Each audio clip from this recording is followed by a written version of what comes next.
ter que me engolir.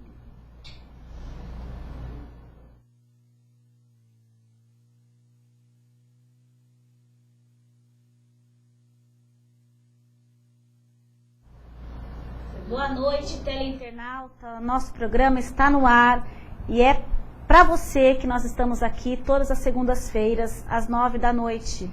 O programa tem interatividade, informação, a cada semana um tema novo, a cada semana um convidado novo, diferente, trabalhando as áreas jurídicas para que você fique informado, para que você possa fazer a sua pergunta, fazer a sua consulta aqui no nosso programa.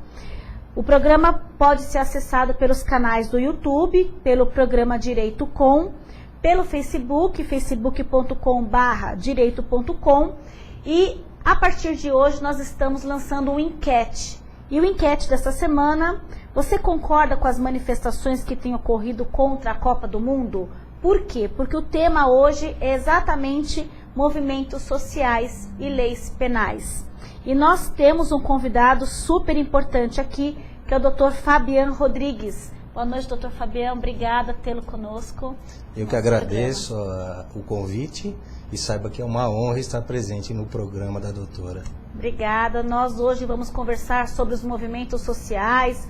Nós temos visto nesses últimos meses vários movimentos sociais, várias manifestações em que as pessoas têm ido às ruas protestar, manifestar, e até que ponto isso é legal, até que ponto isso fere o direito do outro, né? O nosso direito acaba quando começa o do outro. O Dr. Fabian vem tratar justamente dessas questões, principalmente da questão penal, porque há alguns dias nós vimos aí cenas trágicas com a morte de um cinegrafista, e isso causou bastante repulsa da sociedade, causou uma série de movimentos, não só nacionais como internacionais, de toda a imprensa mundial. E é sobre isso que a gente vai falar aqui hoje. O nosso oferecimento, nossos patrocinadores do programa é a Bramante Processos Previdenciários, que há mais de 30 anos sempre aprimorando a sua eficácia e solidez junto aos seus clientes. A Up Vision Salão e Spa, responsável aí pelos nossos visuais, unha, pé, mão, cabelo, especialista em noivas. A Fera Brasil, especializada em oferecer soluções em impressões e tecnologia para a sua empresa. E, claro, não poderia deixar de agradecer sempre o espaço cedido pela Up TV, que é a primeira TV web da região do Grande ABC, com estúdio próprio, sistema digital, com mais de 30 programas semanais, 60 mil acessos ao dia, nacionais e internacionais. Então a gente vai falar hoje sobre esses movimentos sociais. O Dr. Fabian Rodrigues, ele graduou-se pela Faculdade de Direito da Universidade de São Marco, no ano de 2001, psicanalista associado do Instituto Latino-Americano de Psicanálise Contemporânea, atual presidente da Comissão de Direito Penal da centésima 16ª subseção da OAB Jabaquara, membro efetivo da Comissão de Gestão das Guardas e Defesa Civis da OAB, Seccional São Paulo, pós-graduado em Direito Processual Civil pela Unip, extensão em Teoria e Prática do Tribunal do Júri pela Academia Paulista de Direito Criminal. Não é qualquer pessoa que vem aqui no nosso programa falar sobre qualquer tema, né? Eu agradeço muito a sua participação e a gente vai falar um pouquinho sobre esses movimentos sociais.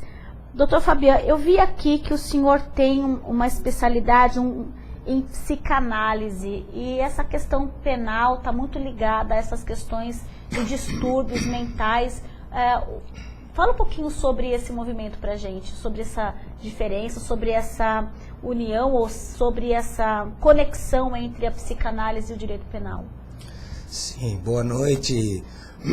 Desculpa, boa noite, doutora Adriana, boa noite aos telespectadores.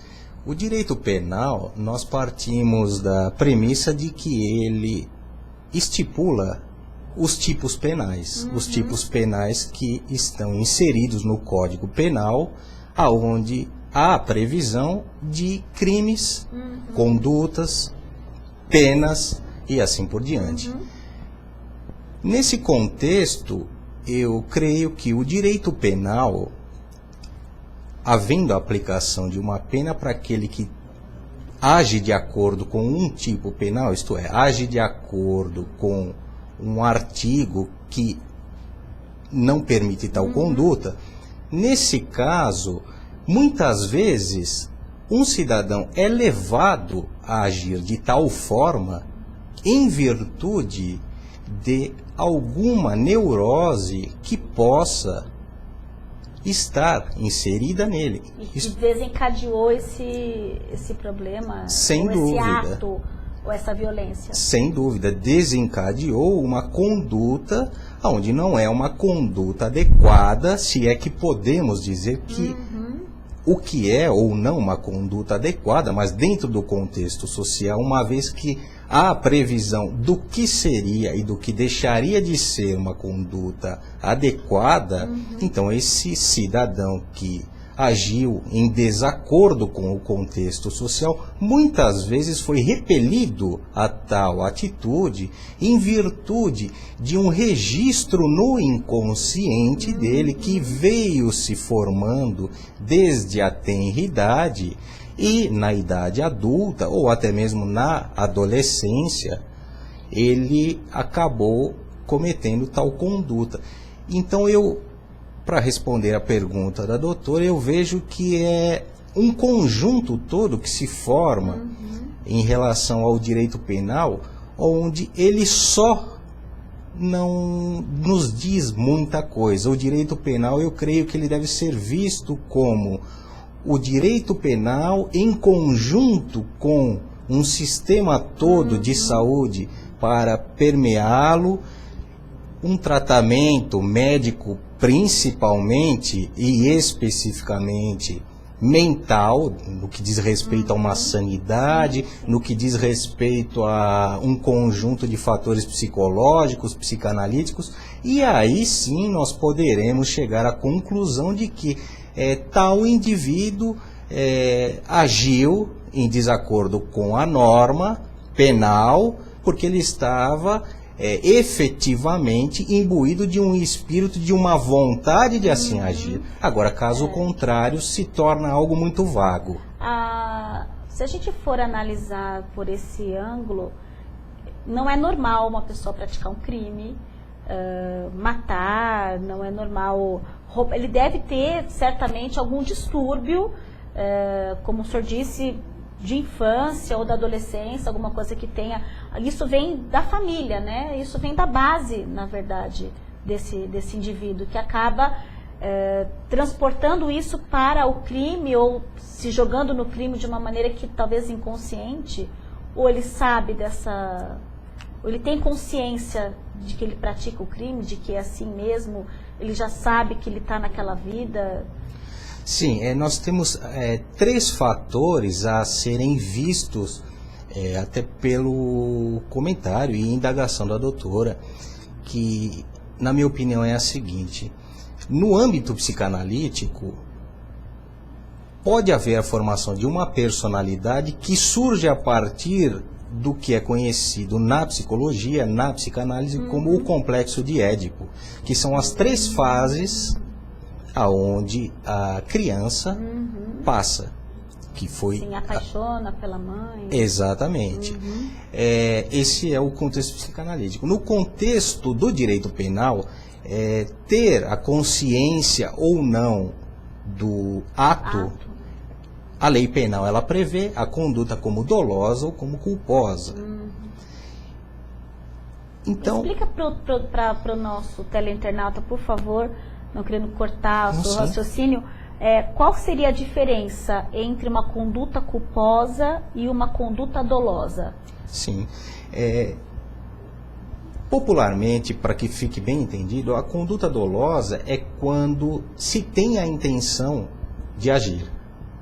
Então, eu tenho a intenção de agir. Ele premeditou aquilo. Sim, ele teve a intenção de praticar determinada conduta, e essa conduta, que seria o que se chama no direito penal o verbo, está contido num tipo penal. Então ele teve essa intenção, isso seria um crime doloso. O culposo, ele possui 3 requisitos para que uma conduta seja tipificada como uma conduta culposa, que seria agir por imperícia, por imprudência ou por negligência. Então, aquele que age por imperícia, imprudência ou negligência, ele estaria e cometeu, teve uma conduta, e essa conduta se amolda a um tipo previsto no Código Penal, então ele estaria ali praticando um crime na modalidade culposa. E diferente do doloso, onde ele tem a intenção realmente de praticar. Agora, retornando, veja como é um conjunto onde é harmônico, porque muitas vezes não se pode dizer se realmente, no âmbito psicanalítico, se realmente tal cidadão teve a intenção de praticar um crime. Por exemplo, um crime onde muitas vezes é visto esse conjunto harmônico todo em volta dele é o homicídio. O homicídio, ele muitas vezes,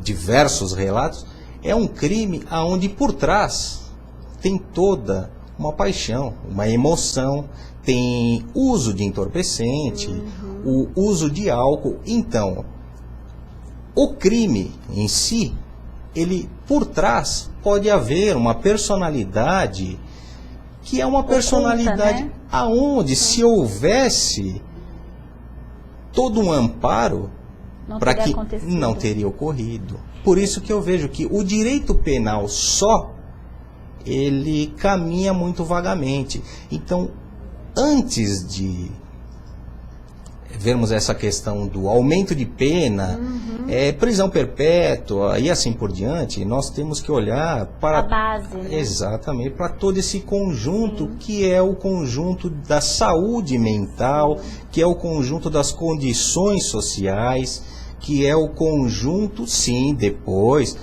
da pena em si, com aquele propósito de ressocializar e de devolver aquele mal para aquele cidadão que causou um mal para a sociedade. Na verdade, a gente acaba percebendo que se nós tivéssemos saúde de acordo, se nós tivéssemos toda essa assistência às famílias, à sociedade, de uma forma mais ampla, de uma forma efetiva, nós não teríamos tanta violência. Eu não tenho dúvidas dessa colocação da doutora, de que se o sistema de saúde no nosso país fosse um sistema de saúde eficiente, que atingisse o fim a que se almeja, eu não tenho dúvida que o índice de criminalidade, ele diminuiria e muito. Nós acabamos, a gente acaba, até estava conversando nos bastidores com o Dr. Fabian, a gente acaba percebendo que nós temos aí um estado paralelo, né, em que funciona o crime organizado em detrimento do Estado maior, que deveria colocar isso tudo para o cidadão, que proporcionar saúde, proporcionar educação, proporcionar todos os meios as condições de subsistência, de sobrevivência de uma forma eficiente. E o que a gente acaba não vendo, né, infelizmente. Aquele cinegrafista, que na verdade foi porque nós escolhemos esse tema de hoje, é o Santiago Andrade, que desencadeou reações em série e tem potencial para alterar o rumo dos protestos que ganharam as ruas agora, nesses últimos dias.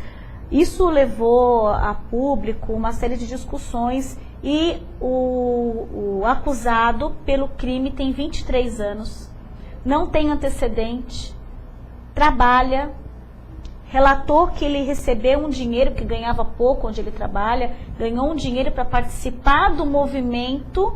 Claro que ele não, até se havia a intenção, se era doloso, se era culposo, né, não entra na questão agora, mas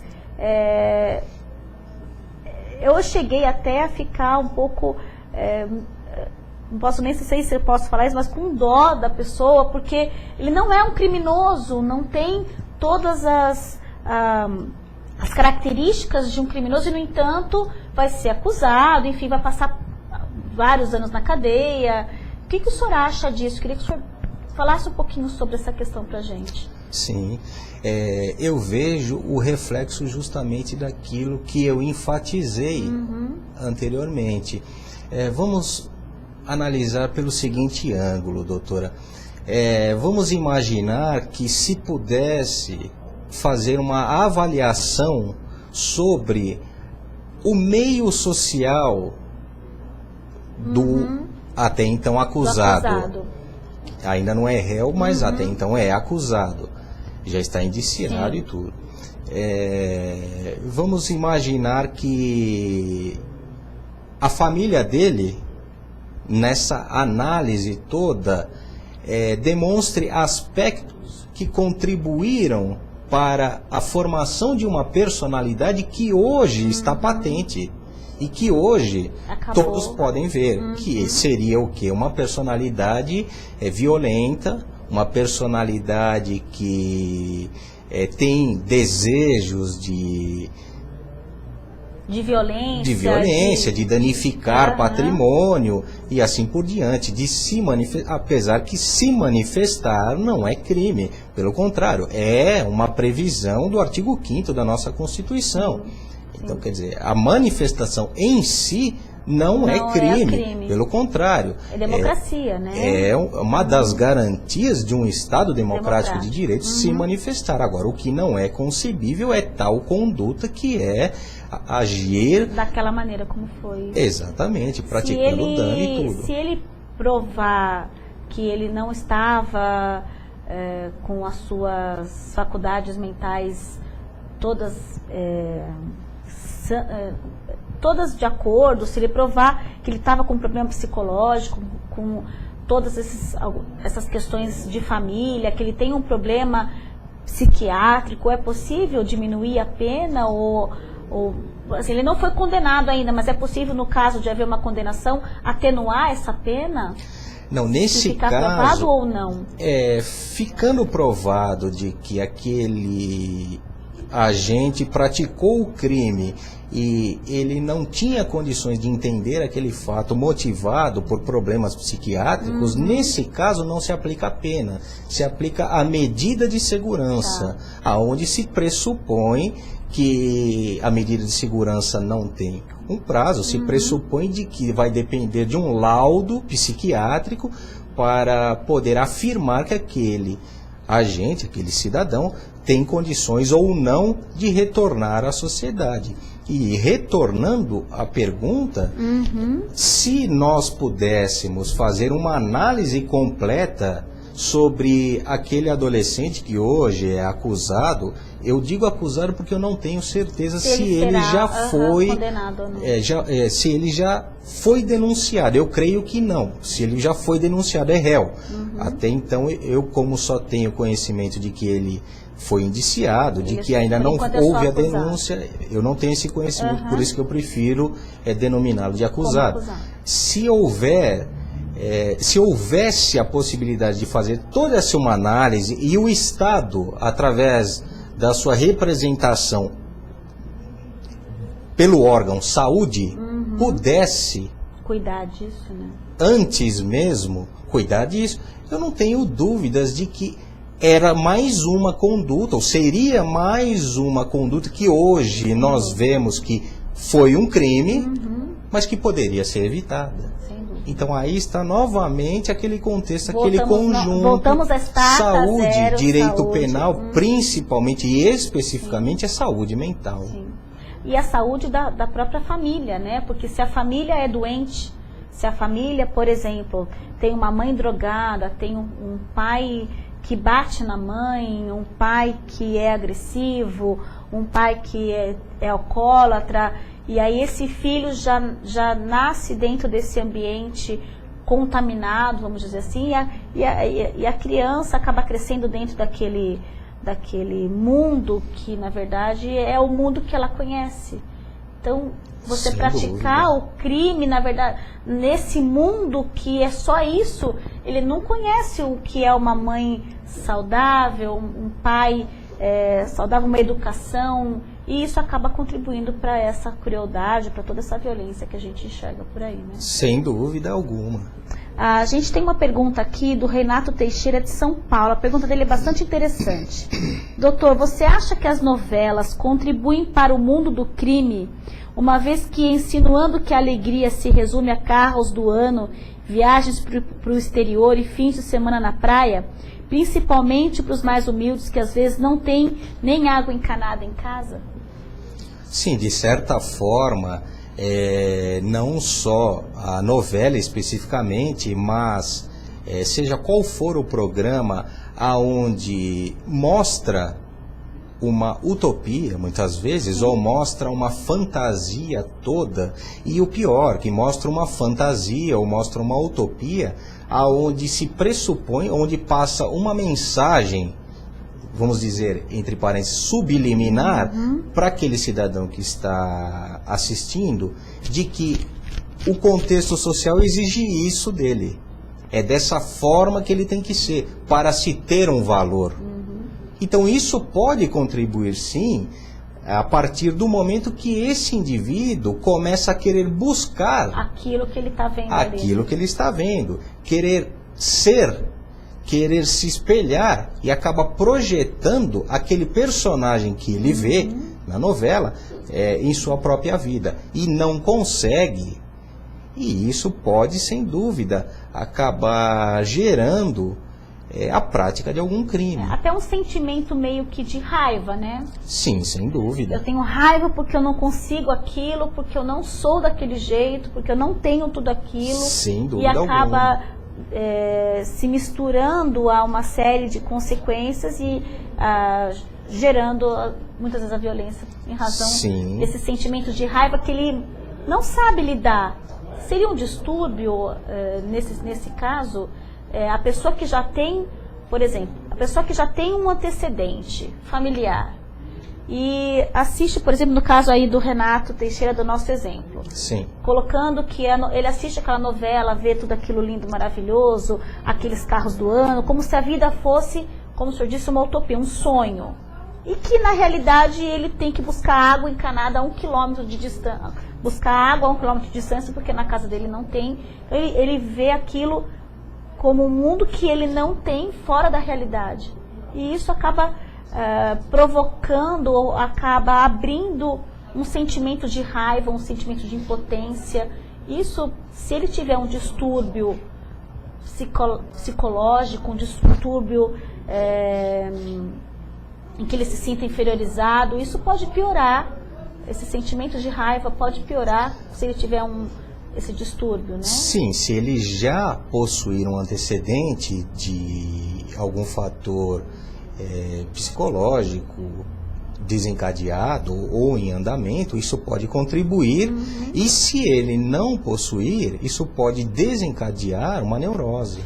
E ele pode acabar querendo encontrar um objeto para se projetar, mas na verdade ele está projetando um personagem, ou ele pode estar se introspectando. Entendi. Quer dizer, ele ocasiona uma introspecção, aonde ele acredita que ele seja parecido, ou que ele tem o potencial para ser, ou até mesmo que ele é aquele personagem, e passe a querer viver daquela forma. E no momento que ele verifica que ele não consegue, ou no momento que ele verifica que ele não é aquilo, pode acabar desencadeando uma violência, pode acabar desencadeando inclusive um homicídio.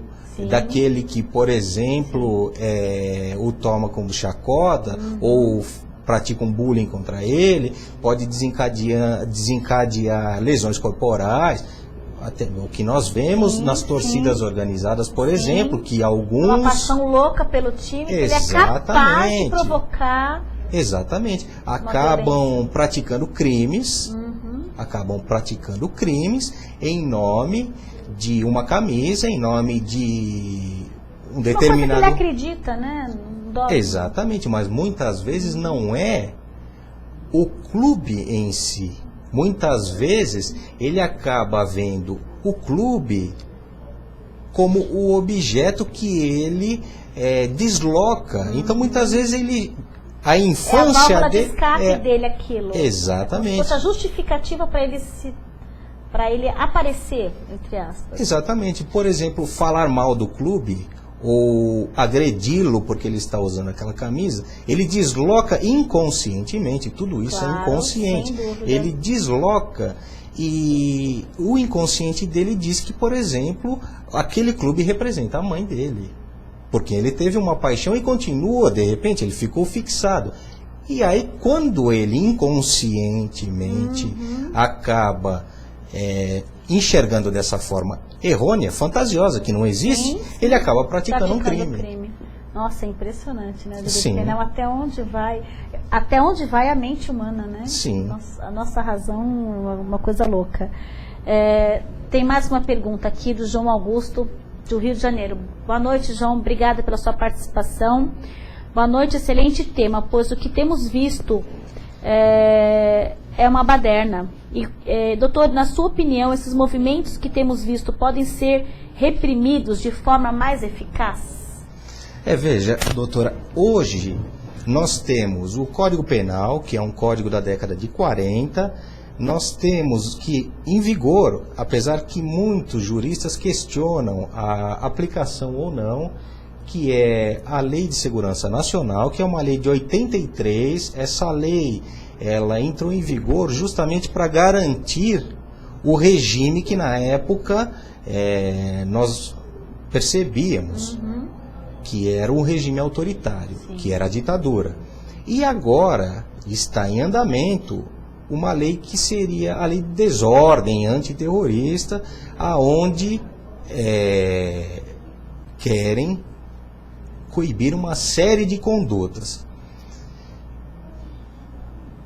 Os movimentos, eu creio que as leis que hoje vigoram, com exceção da lei de segurança nacional, porque é uma lei para garantir a soberania, para garantir algum suposto atentado contra o Estado Federativo e tudo mais. O Código Penal, hoje, eu creio que ele não está conseguindo acompanhar, de certo modo, toda essa evolução.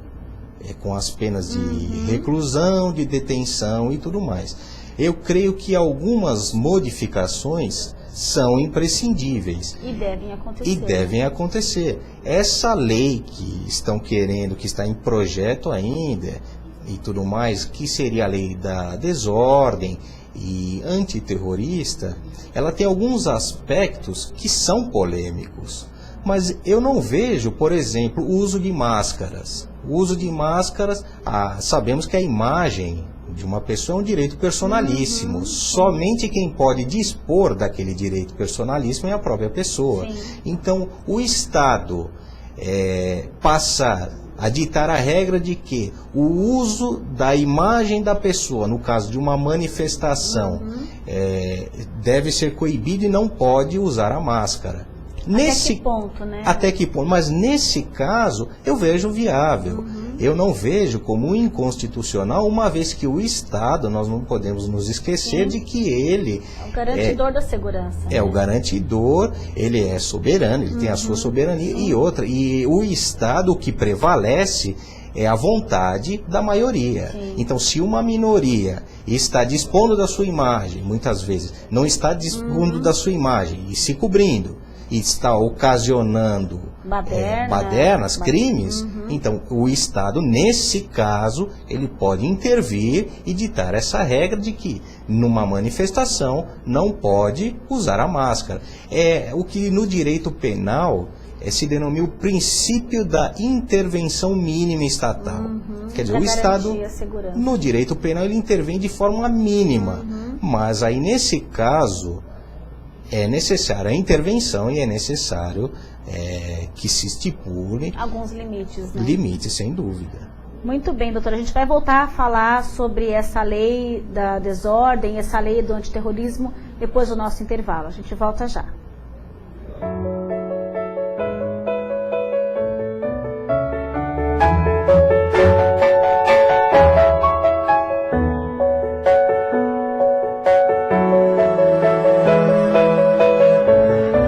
Sua família não vai esquecer o que você fez por ela.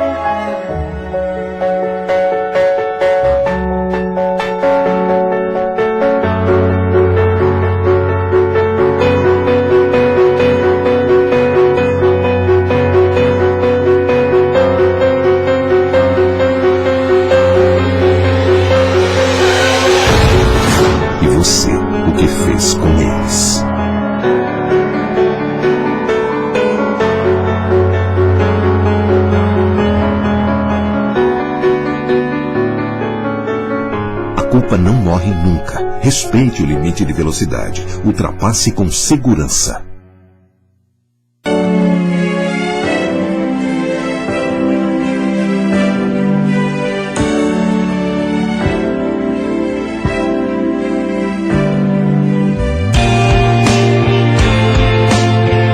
Doar sangue é um ato de solidariedade que eu, você, todos nós devemos praticar. Doe sangue, faça disso um hábito. Essa corrente precisa de você. Seja um doador. Um grande ato incentivado e apoiado pelo SUS. Estamos de volta ao programa Direito.com pelo canal da UpTV. Obrigada, teleinternauta, pela sua participação. Sua participação é muito importante para nós. Mande a sua pergunta, participe. O tema hoje são os movimentos sociais e a lei penal. Entre em contato conosco, mande aí a sua pergunta, acesse o site uptv.com.br, tem um link, um quadradinho aí ao lado direito, põe o seu nome, põe a sua cidade para a gente saber de onde você está falando e mande a sua pergunta aqui para nós. Será um prazer enorme poder atender e informar. Temos uma pergunta aqui da Maria de Fátima, de Sorocaba. Boa noite Maria de Fátima, obrigada pela sua participação. Estou vendo o programa pela primeira vez e me surpreendi com o tema, que é atual, e minha dúvida é, não tem mais como criar umas leis que possam punir mais os mandantes desta bagunça? É exatamente isso que nós estávamos falando, Maria de Fátima. Tem um projeto de lei que o Dr. Fabiano vai explicar um pouquinho mais para nós o que significa isso, falando sobre essa lei de desordem e antiterrorismo. O que prevê esses projetos de lei? Muda alguma coisa em termos de lei penal? Como é que funciona isso? Sim, esse projeto ele visa algumas qualidades, vamos dizer assim, que o manifestante deve possuir no momento da manifestação. Por exemplo, o uso de máscara. Estava dizendo, né? É uma que não será permitido se manifestar cobrindo o rosto. E outra coisa... Ele pode pintar o rosto, né? Ele pode fazer como nós vemos. Sim. Muitas pessoas pintadas com a cara verde e amarelo, pintar, mas não Sim. cobrir o rosto, né? Sim. Agora, o principal desse projeto de lei, que é o que nós não vemos hoje no Código Penal, no caso específico de dano ao patrimônio, dano ao patrimônio público, seria a pena. Qual seria a pena de reclusão, e as previsões são de 20 e 30 anos de reclusão. Nossa. Então isso seria o principal. Então aumenta bastante a pena. Sim. Qual é a pena hoje para quem é pego numa baderna, fazendo bagunça desordenada, de forma... Sim, hoje entra naquela discussão de é aplicável ou não é aplicável a Lei de Segurança Nacional, que está em vigor, ou o Código Penal. A grande maioria, hoje inclusive das autoridades policiais, eles aplicam no âmbito de inquisitorial, né, no âmbito Sim. de polícia judiciária, fase inquisitória, o artigo 163 do Código Penal, que seria o dano. O dano, ele possui a previsão máxima de 3 anos. Então é muito pouco, né? Exatamente. E agora, a Lei de Segurança Nacional, ela não tem muita aplicação, uma vez que, por se tratar de antiterrorismo, a finalidade dessa lei seria a garantia, aliás, seria não, é a garantia da soberania, da federação, quer dizer, então ela não tem essa aplicabilidade específica que punir aquele que causou um dano. E o projeto, ele prevê que, nesses casos, praticar danos, e com uso, inclusive, de inflamáveis, bombas e tudo mais, a previsão é de 20 a 30 anos de reclusão. Quer dizer que isso implica em grande modificativa, até porque já partimos do início de que 20 e 30 anos de reclusão cabe uma prisão em flagrante, e nesse caso a autoridade policial não poderá arbitrar a fiança. A fiança será ou não arbitrada no caso pela autoridade judiciária, o juiz. Então, quer dizer, já é uma modificativa, porque bastante. foi surpreendido no momento da prática daquele crime, naquela circunstância e tudo mais, quer dizer, já estaria preso, já estaria detido, e somente a autoridade judiciária que poderia arbitrar, aí no caso, Uma fiança. não seria nem a fiança, mas seria conceder ou não uma liberdade provisória. Mas aí, quer dizer, já se torna muito mais dificultosa a saída para responder em liberdade daquele que hoje é surpreendido Ele num já dano. vai pensar 2 vezes antes de praticar Sim. algum dano ou algum crime. Lembrando que as manifestações sociais são importantes, são necessárias. Nós tivemos no ano passado manifestações muito interessantes que até emocionou o país, na verdade, com as pessoas indo à rua, brigando por aquilo que acreditam, né, discutindo e manifestando democraticamente o seu direito de falar e de se expressar. O que nós estamos discutindo são os excessos, né? Chegar ao ponto de queimar uma bandeira, de atar fogo, até a fogo nos ônibus, nos transportes, porque afinal de contas, quem é mais prejudicado com a queima dos ônibus, que nós temos visto isso esse ano, já foram queimados 45 ônibus coletivos. E quem utiliza o transporte coletivo é a população. Ainda que se busquem atingir os empresários, as autoridades públicas, enfim, acaba sendo prejudicado a própria população, né, que se vê aí tendo que sair às pressas de dentro de um transporte coletivo porque vão colocar fogo no ônibus, vão jogar gasolina, enfim. Então, esses excessos que causam dano é que nós estamos discutindo. Até onde, né, podemos considerar que o fato de você ir às ruas brigar e se expressar tem um limite, e o limite é justamente quando você causa dano ou lesões corporais ou homicídio a outra pessoa. É exatamente nesse ponto que nós estamos querendo discutir, tá? A Sônia Maria de São Bernardo. Boa noite, Sônia, é um prazer tê-la aqui conosco. Ela pergunta o seguinte: doutor, próximo à minha casa tem uma comunidade e tem toda uma liderança baseada nas drogas. E essa semana ouvi o seguinte comentário: dessa comunidade não sai nenhum baderneiro como tem aparecido na TV. Isso é coisa de playboy. O que o senhor acha disso? A lei protege mais o playboy? Não, a lei, ela está aí, em pleno vigor, para todos. Né? A lei está aí para todos. Eu não acredito que a lei, ela proteja uns ou não, e deixe de proteger outros. Até porque, desculpe, mas até porque a aplicação da lei, ela é feita por uma instituição, que é o Poder Judiciário, e o Poder Judiciário é composto por pessoas exímias, por autoridades judiciárias, no caso juízes, desembargadores, também o Ministério Público, que é o fiscal da lei, que atua com grande importância junto ao Poder Judiciário. Também é composto por pessoas exímias, muito bem preparadas. Então, eu acredito, eu tenho por mim a convicção de que a lei não beneficia um ou beneficia outro. Isso eu não tenho dúvida.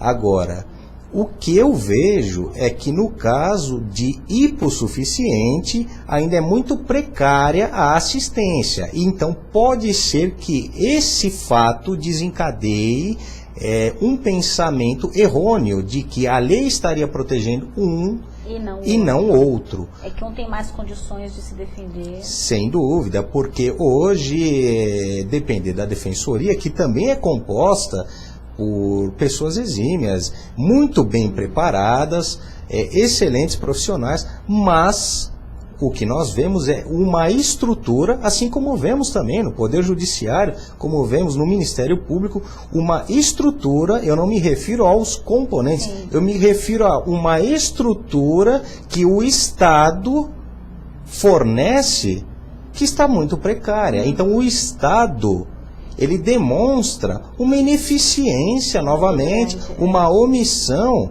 sendo que ele deveria estruturar. Estruturar de que forma? Abrir novas vagas através de concurso, melhorar as remunerações, os proventos dos funcionários. Ou para dar para a polícia também, né? Sem dúvida que a polícia, tanto a civil quanto a polícia militar, essas duas instituições, eu não tenho dúvida que de todos os órgãos que até agora citei, é a mais precária, é a menos desatendida pelo Estado. Por isso que muitas vezes acabam sendo corruptos em razão do salário baixo. E isso reflete uma série de coisas, como, por exemplo, essa sensação de eu não estou sendo bem atendida, ou me parece que está havendo privilégio por parte de um e não por parte de outro, sendo que, na minha opinião, isso é uma visão que é ocasionada por essa desestrutura, omissão e ineficiência do Estado. Um exemplo bem na linha desse que o senhor está falando, é o STF ter condenado os mensaleiros. Que, na verdade, vamos dizer, é um crime de pessoas que têm dinheiro, né? Eles têm uma condição financeira, contrataram os melhores advogados do país e, no entanto, foram condenados, estão aí, vão cumprir pena, ou de alguma forma ou de outra, mas vão cumprir pena.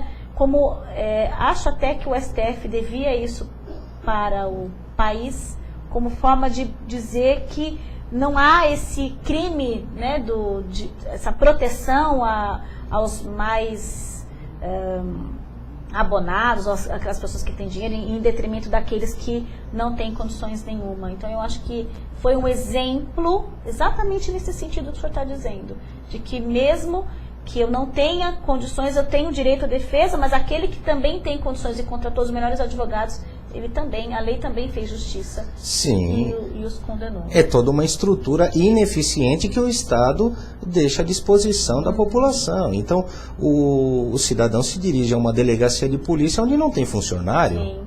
Aonde o funcionário que lá está, ele não tem um incentivo para uma assistência toda em volta dele e da família dele, que é o policial. Ao mesmo tempo, ele se depara com uma viatura da polícia militar, que também, aquele policial, ele está fazendo aquilo que ele pode, muitas vezes até a mais. Porque ele não tem toda uma estrutura e todo um amparo de quem? Do Estado. O Estado é o omisso e o Estado é o ineficiente. E assim vai. Aquela ocorrência muitas vezes acaba culminando em um processo aonde se depara uma autoridade judiciária, um magistrado, onde ele tem que sozinho cuidar muitas vezes de 20 mil processos. Então, agora, de como exigir que seja rápido, então, isso reflete o quê? Mas por trás de quem seria o nexo de toda essa causalidade do Estado, eu não tenho dúvida disso. Sem dúvida. E a gente acaba vendo que como o crime aumenta em razão desse Estado ineficiente, porque os criminosos sabem que há um Estado deficiente, um Estado deficitário, e eles acabam vamos dizer assim, se aproveitando desse tipo de situação para causar violência, para causar e aumentar o número de crimes, né? Sim, sem dúvida. Nós somos vítimas desse resultado. Sem dúvida, tudo isso gera reflexos e a população acaba fazendo uma interpretação errônea, sendo que o problema em si é muito mais fundo do que parece, do que aquele que está visível. Não adianta você mudar a lei penal, a gente vai falar disso daqui a pouco, se você não mudar a base da sociedade, que é a educação, saúde e tudo mais. Pessoal, vamos rodar mais um intervalo e a gente volta já já. Meu nome é Marcos Palmeira, comerciante. Você lembra das chuvas na Serra do Rio de Janeiro? Choveu demais. Sem as árvores, a lama se espalhou e morreu muita gente. Mas não precisa ser assim. Por isso, eu assinei pela lei do desmatamento zero. A gente tem que salvar nossas florestas. Meu nome também é Marcos Palmeira, sou ator, brasileiro e também assinei. E você? Assine.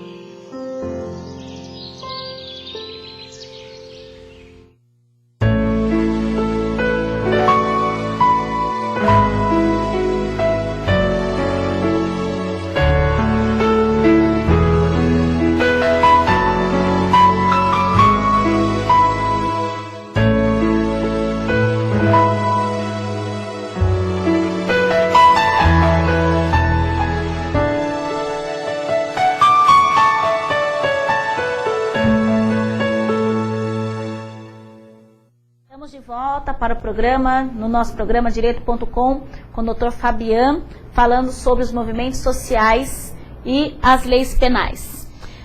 Tenho mais uma perguntinha da Flávia, da Barra Funda. Boa noite, Flávia, obrigada pela sua participação. A pergunta dela é bem grande, eu vou ler aqui para a gente. Acho que o próprio sistema em que vivemos gera o distúrbio, doutora. Ninguém nasce com distúrbio ou complexo de inferioridade. Isso vai se ganhando com o tempo. Imagina um adolescente que precisa se socializar, precisa ser aceito no grupo. Imagina se essa criança não tem nenhum sapato para ir para a escola. Isso sim gera distúrbio, na minha opinião, claro. Estou adorando o tema, vocês são muito bons. Obrigada a você, Flávia. E é isso que a gente estava falando, né? Sim. Ele não nasce com distúrbio. Muito bem colocada aí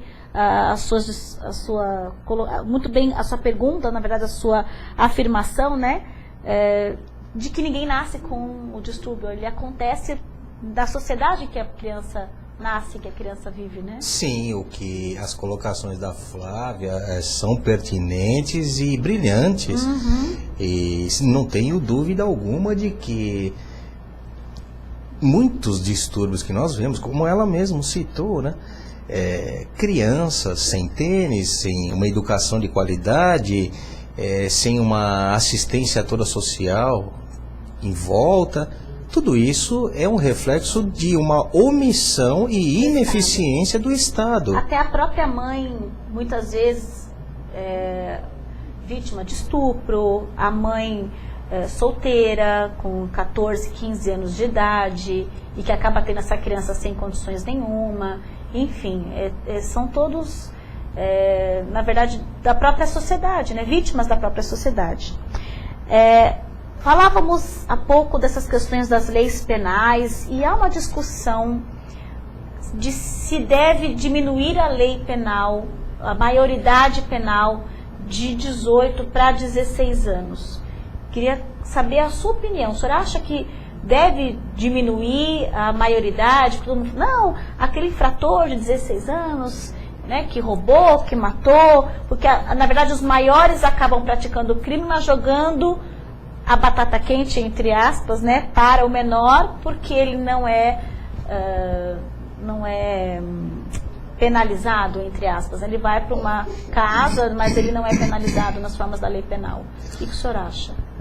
Veja, doutora, a diminuição da minoridade penal, eu seria até favorável se por trás houvesse um sistema todo que nós pudéssemos, que seja numa porcentagem que não 100%, porque isso seria, eu creio, impossível, mas uma porcentagem de 70%, 80% de que aquele adolescente, ele possuiu toda uma estrutura familiar, toda uma estrutura fornecida pelo Estado de educação, de amparo à família dele e tudo mais. Agora, da forma que hoje nos encontramos, eu creio que a diminuição seria a mesma coisa do que o aumento da pena e tudo mais. Quer dizer, não resolveria o problema. Eu creio que não resolve o problema, né? Porque costuma-se fazer comparações com países onde a menoridade vigora. Ocorre que... Estados Unidos, por exemplo, sim, 8, 9 anos. Sim, mas nos Estados Unidos, por exemplo, o cidadão que de repente está em dívida com os cofres, como é o caso de IPVA, de seguro obrigatório do veículo, ele muitas vezes pode acabar culminando numa prisão dele. Mas por que o Estado age dessa forma com o cidadão americano? Porque o Estado, ao mesmo tempo que está agindo dessa forma com o cidadão americano, ele também está cobrando, vai retribuir um mal que ele está fazendo, porém ele dá condições. Agora, aqui não adianta querer retribuir um mal que foi ocasionado, querer cobrar que um Estado omisso, que é ineficiente, que presta um serviço público ou um desserviço público. Eu creio que seria em vão uma modificação dessa atualmente. Tá. Vamos colocar um vídeo bastante interessante, vamos prestar atenção. A manifestação, que começou de forma pacífica, terminou em clima de guerra e de quebra-quebra na frente da casa do governador.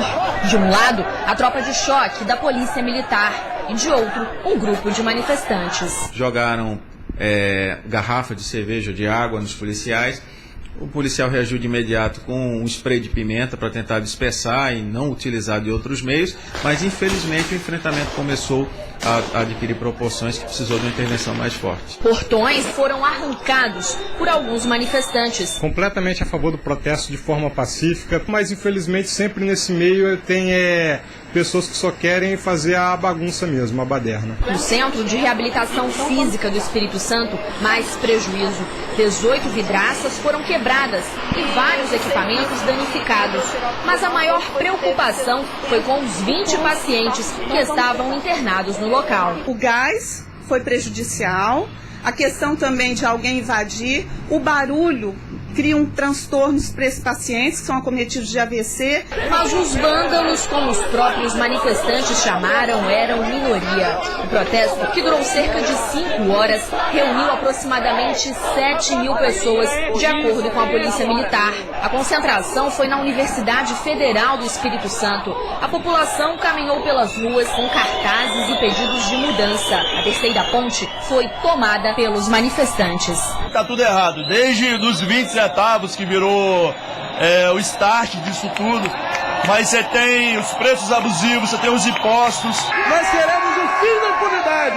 A juventude cansou, está nas ruas. Segundo especialistas, esse protesto que tomou as ruas da capital e aqui de Vila Velha também, e todas essas manifestações que estão acontecendo o Brasil afora e até em outros países, são um marco histórico. E as redes sociais tiveram fundamental importância para que esses movimentos ganhassem essa dimensão toda. É que foram, através delas, que pessoas de diferentes idades e classes sociais se mobilizaram para ir às ruas protestar. A gente tem percebido nos últimos anos, por exemplo, na nossa timeline do Facebook ou do Twitter, como tem várias pautas que vão surgindo ali, que as pessoas comuns vão compartilhando, e isso vai criando essas camadas, e chega um momento que isso curta-circuita.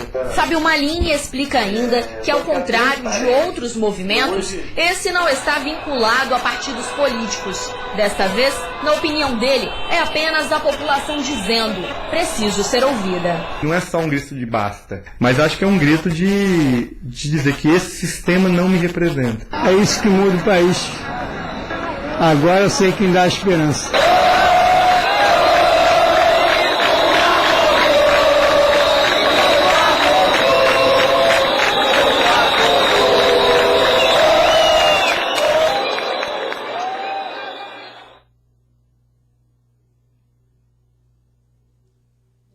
Pelas imagens, nós assistimos agora as pessoas se manifestando, como nós dissemos, absolutamente democrático, as pessoas irem à rua e se manifestarem, o direito de expressão, mas as consequências disso, as pessoas ficam sem transporte, o transporte público ele acaba sendo prejudicado, o trânsito fica insuportável e as consequências, hospitais, casas de repouso e escolas de crianças sendo atacadas pelos manifestantes.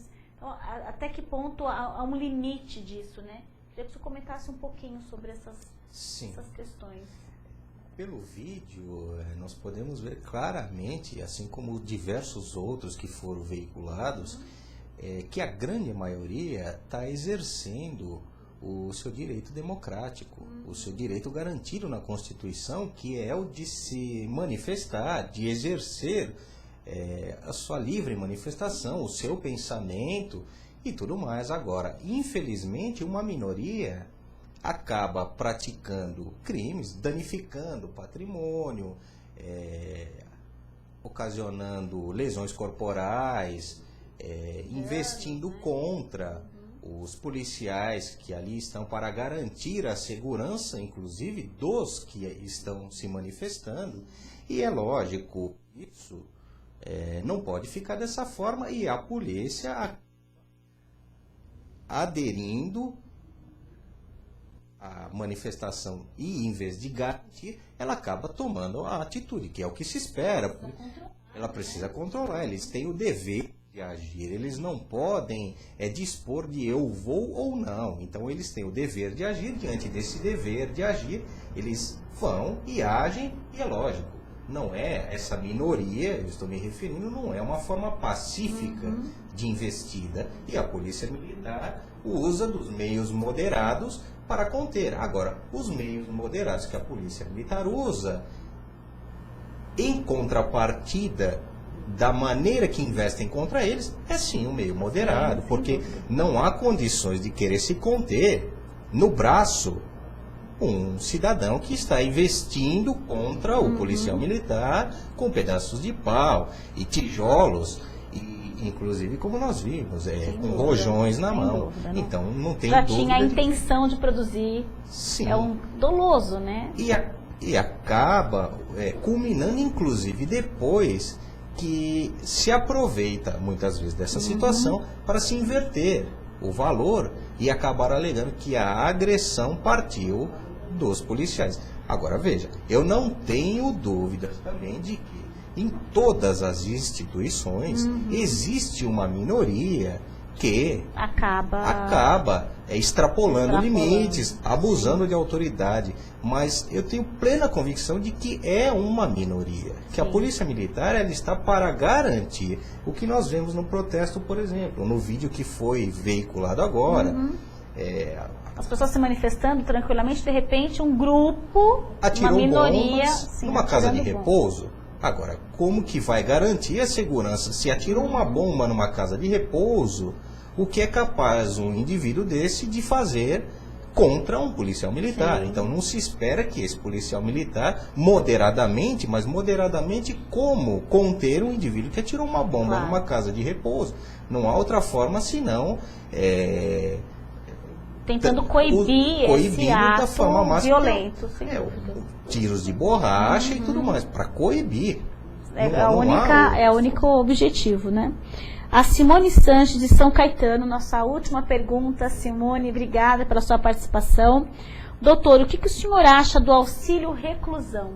Sim, o auxílio reclusão, ele inclusive é previsto e é uma área do direito aonde ele tem uma certa ligação com o direito penal, mas é uma área do direito até da própria doutora. Ele é previsão no direito previdenciário, né?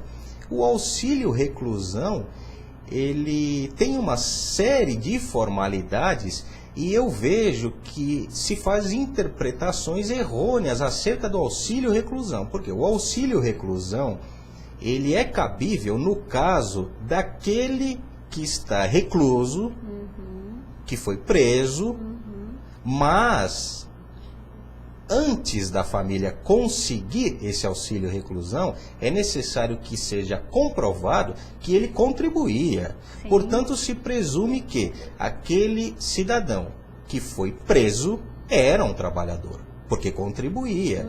Eu não vejo uma pessoa que é voltada ao crime que não vai pensar em previdência social. Não vai pensar em previdência social. Não tem auxílio reclusão. Então eu vejo como justo o auxílio reclusão, por quê? Porque ele vai amparar a família daquele que era trabalhador até então e foi preso.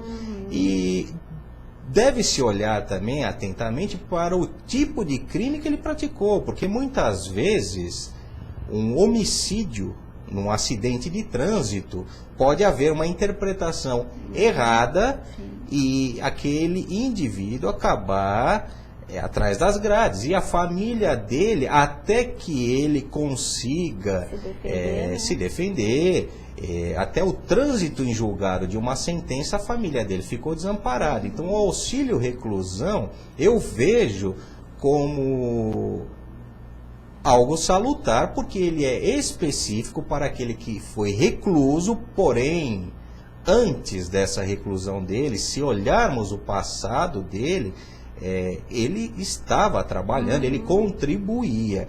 Não é o auxílio reclusão algo inerente a todos os que estão reclusos. E nem ajuda o crime, aumenta o crime, diminui o crime, nem nada disso. Ele é só para a família ficar amparada, em razão do Estado ter sob sua guarda, seu manto, aquele que infringiu a lei penal e tudo mais. Muito obrigada, doutor Fabian, pela sua participação. Foi um prazer enorme tê-lo aqui no nosso programa. Espero poder contar com a sua presença outras vezes. Gostaria que o senhor fizesse as suas alegações finais aí para o nosso teleinternauta. Eu agradeço a participação dos internautas, agradeço a doutora Adriana e saiba que muito me honra estar aqui presente e estou à disposição. Agradeço bastante. Para novas participações, estou à disposição. Obrigada. E muito obrigado a todos. Eu que agradeço, é uma honra para o programa Direito.com ter uma pessoa tão perspicaz, tão competente, falando sobre o direito penal e sobre essas situações bastante importantes para a nossa sociedade, para o nosso teleinternauta, para todos nós, de uma forma geral, né? O programa Direito.com vai ao ar todas as segundas-feiras às 9 da noite. E eu conto sempre com a sua participação, porque o programa é feito para você. E se você não estiver aí do outro lado, no seu computador, o programa não é nada, não é ninguém. Eu quero agradecer a toda a nossa equipe, produção, Fabiana, Moraes, Odair, Guilherme, Liliana Gonçalves, toda a equipe da Up TV por nos permitir mais um programa aqui no seu espaço. E eu finalizo, como sempre, com a nossa frase da semana.